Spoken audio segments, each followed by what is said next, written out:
9واں اشکال وہ کہتے ہیں جی اس کو بلکہ شعر بنا دیا، آج لے ان کی پناہ، آج مدد مانگ ان سے، پھر نہ مانیں گے گر قیامت میں گر مان گیا۔ وہ اعلیٰ حضرت کا شعر ہے کہ قیامت میں تو نے بھی حضور سے ہی شفاعت کرانی ہے، تو آج کیوں نہیں حضور کو مدد کے لیے پکارتا؟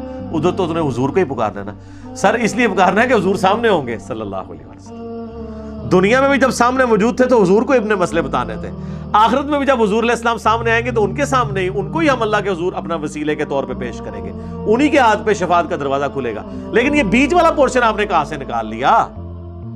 جیسے آپ تراویح سے 20 تراویح نکال لیتے ہیں اور یوفون سے یوفون نکال لیتے ہیں، مسقال ذرۃ خیر یرا سے مسقال نکال لیتے ہیں، الفاظ کے میچ کرنے سے وہ چیزیں نہیں نکل آتی۔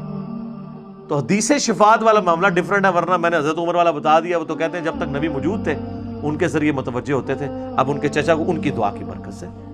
وہ کہتے ہیں جی مصنف ابن ابی شیبہ میں ایک روایت ہے اور حافظ ابن کثیر نے بھی نقل کی ہے سورہ نساء کی آیت نمبر جو 64 ہے، وَلَوْ أَنَّهُمْ إِذْ ظَلَمُوا أَنفُسَهُمْ جَاءُوكَ، جب اپنی جانوں پر ظلم کرو تو حضور کی خدمت میں حاضر ہو جاؤ، حضور شفاعت کریں گے تو اللہ توبہ قبول کرے گا۔ اس آیت کے کانٹیکسٹ میں ابن کثیر بھی لے کے آئے کہ ایک جو ہے نا وہ اعرابی حضور کی قبر پہ حاضر ہوا اور کہا یا رسول اللہ قرآن میں تو حکم ہے کہ یہ حکم حضرت عمر کو نہیں پتا تھا اور ایک پینڈو کو پتا چل گیا، اپنی عقل کا علاج کراؤ۔ اسی لیے کہا گیا نا علیکم بسنتی و سنت الخلفاء الراشدین المہدیین۔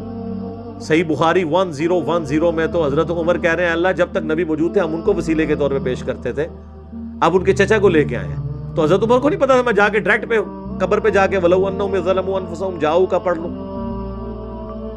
Point to be noted.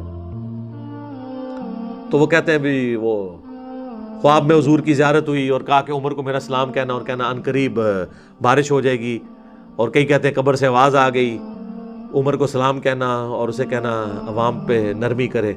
سر یہ مصنف ابن ابی شیبہ میں جو روایت ہے نا اس میں آمش مدلس ہے اور ان سے روایت کر رہا ہے اور سما کی تصریح نہیں ہے، اور صحیح مسلم کے مقدمے میں امام مسلم نے یہ پیٹ رول لکھا ہے کہ مدلس کی آن والی روایت سما کی تصریح سے کے بغیر، حدثنا یا اخبرنا کے بغیر قابل قبول نہیں ہوگی۔ ایک جعلی روایت کو لے کے عقیدہ گھڑ رہے ہیں جو بخاری کی 1010 نمبر حدیث کے بھی خلاف ہے اور قرآن کی اس آیت کے کانٹیکسٹ کے بھی خلاف ہے۔ سر یہ قرآن ذرا کھولیں، سورہ نساء کی آیت نمبر 64 میں اللہ تعالیٰ نے منافقین کو کہا ہے کہ یہ طاغوت کے پاس فیصلے کرواتے تھے، حالانکہ نبی علیہ السلام کو اپنا حکمران مانا ہوا تھا، اوپر سے کلمہ گو تھے اندر سے منافق تھے۔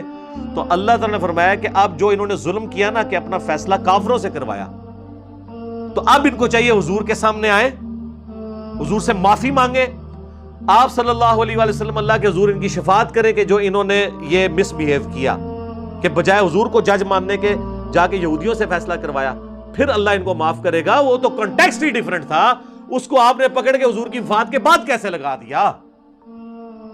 بات کون سی تھی؟ اور وہ کہتے ہیں یہ آیات جنرلائز ہے۔ اچھا جی جنرلائز ہے تو وَلَوْ أَنَّهُمْ إِذْ ظَلَمُوا أَنفُسَهُمْ جَاءُوكَ، اس کے تحت سقیفہ بنی ساعدہ پھر کیوں ہوا؟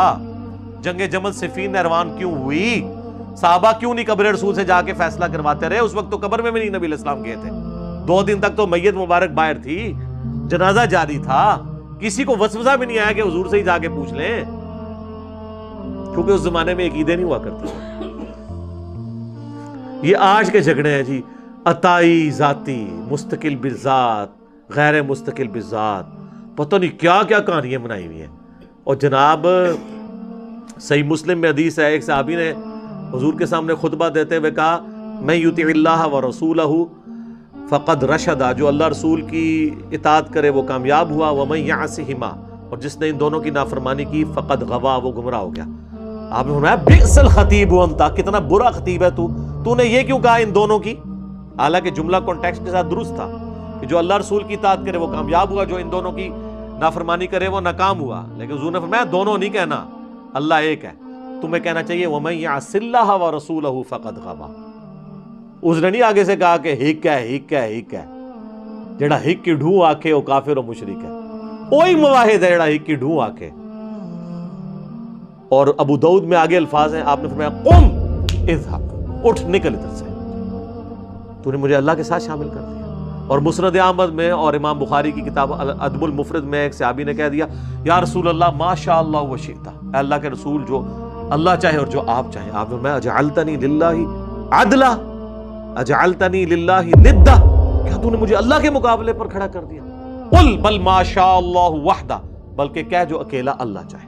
اس نے نہیں کہا یا رسول اللہ میں آپ کو عطائی مان رہا ہوں، غیر مستقل بذات مان رہا ہوں، اور میں اللہ کی اطاعت سے ہی مان۔ اس زمانے یہ کہانیاں نہیں سناؤندیاں بھائی، اردو دین سیدھا سیدھا سی،